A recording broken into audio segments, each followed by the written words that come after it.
ভাইয়েরা, আমি নিজে মামলার বাদী। আমি থানাকে বললাম আমাকে একটা মামলার কপি দেন। আমি মামলার বাদী, আমার কাছে কপি থাকতে হবে না? আজ পর্যন্ত পল্টন থানা থেকে আমাকে একটা কপি সরবরাহ করা হয় নাই। আমি নিজে চেয়েছি, আমার ইনকিলাব মঞ্চের ভাই বোনেরা চেয়েছে, পল্টন থানা থেকে আজ পর্যন্ত মামলার কপি, কোনো কপি আমাদের কাছে সরবরাহ করা হয় নাই।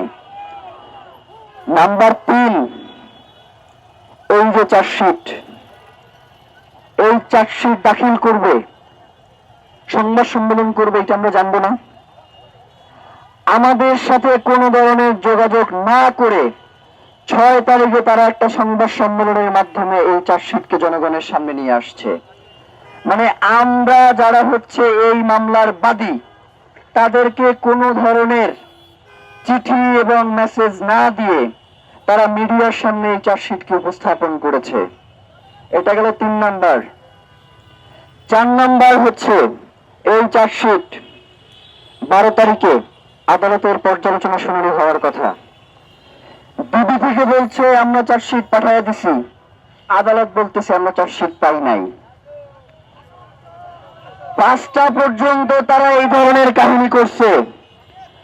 আমরা বলেছি এই চার্জশিট আমাদের কাছে না পৌঁছানো পর্যন্ত আমরা খাবো না এবং এইখানে অবস্থান করব। রাত 10:45 এই চার্জশিট নিয়ে পরে আমরা বাসায় আসছি।